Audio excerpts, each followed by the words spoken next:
It all started with a flash of lights, red carpets, and a familiar confidence of Camilla walking into another royal event. But this wasn't just a fancy evening in her royal schedule. This night would flip her world upside down. As Camilla stepped forward, expecting to be introduced as Her Majesty the Queen, something shocking happened. The announcer paused and instead called her Her Royal Highness, Duchess of Cornwall. Whispers echoed, cameras zoomed in, and Camilla's carefully composed smile cracked. She looked stunned, and just like that, her crown, the title she had fought for so long to earn, was taken away in front of the world. Behind this royal attack was Princess Anne, the no-nonsense daughter of Queen Elizabeth II. For years, Anne had stayed in the background, respected but rarely loud. Yet now, she had moved like a chess master, striking hard and without warning. This was no simple mix-up.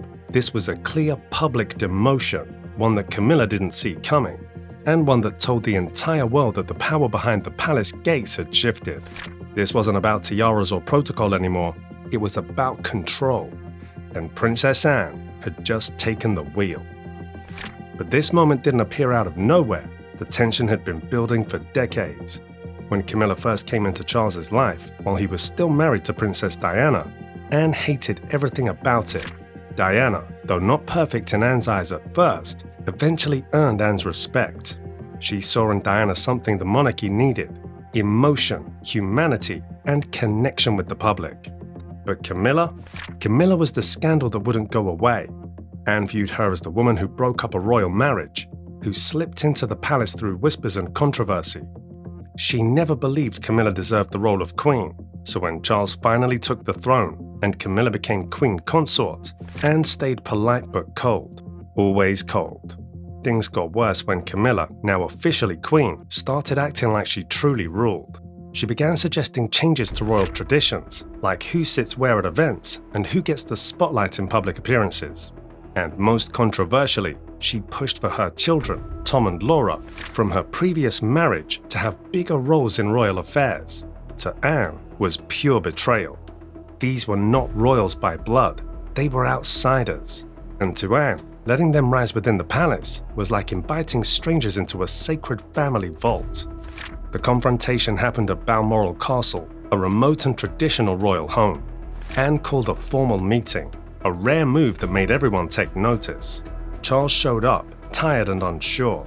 Camilla came confidently, believing she could charm her way out of any trouble like she always had. But this time, Anne was prepared.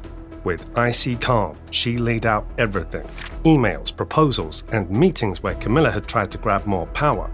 She spoke not with emotion, but with facts, precision, and quiet fire.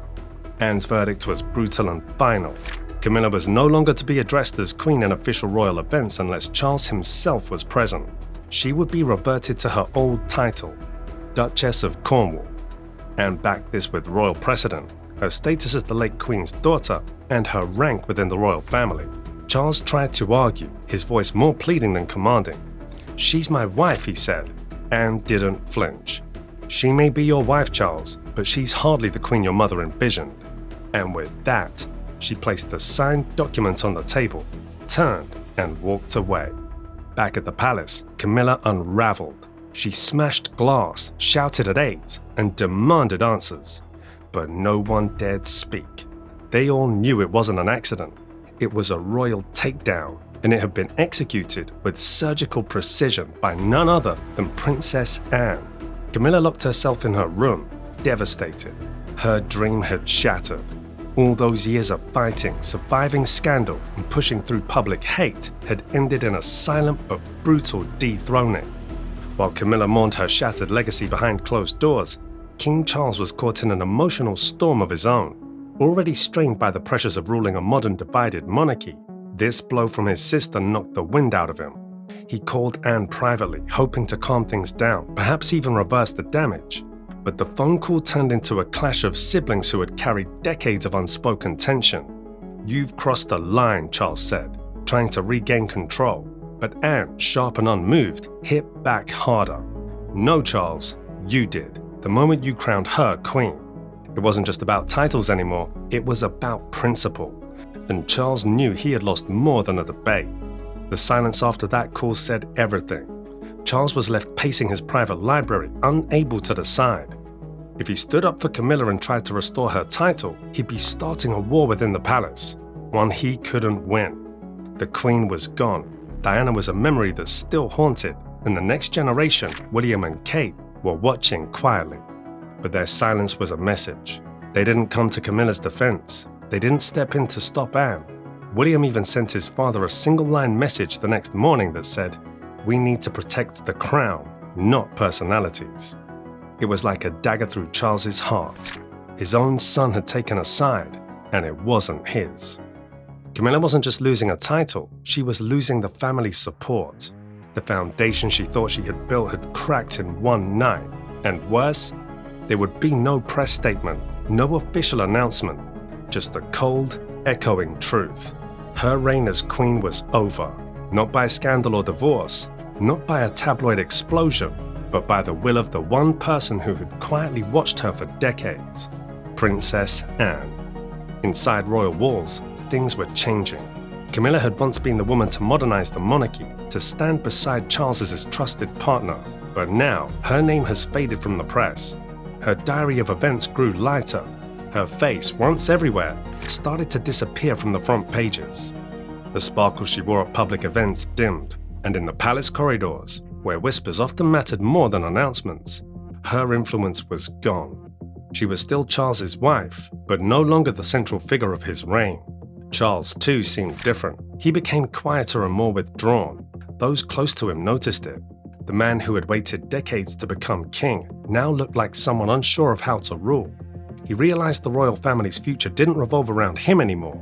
It revolved around the next in line, William, Kate, and their children. They had the public's love, the future's favor, and most importantly, the clarity of purpose that Charles was now struggling to hold on to. But if there was one person who hadn't changed, it was Anne. Steady, fierce, and loyal to her mother's legacy, she had done what no one else could. She defended the monarchy from within, not by waving to crowds or smiling for tabloids, but by stepping in when the values of tradition were at risk. She didn't need attention, applause, or social media glory. She needed the crown to be intact, clean, and sacred, and she succeeded. Anne reminded the world that monarchy isn't a popularity contest. It's about responsibility, duty, and order.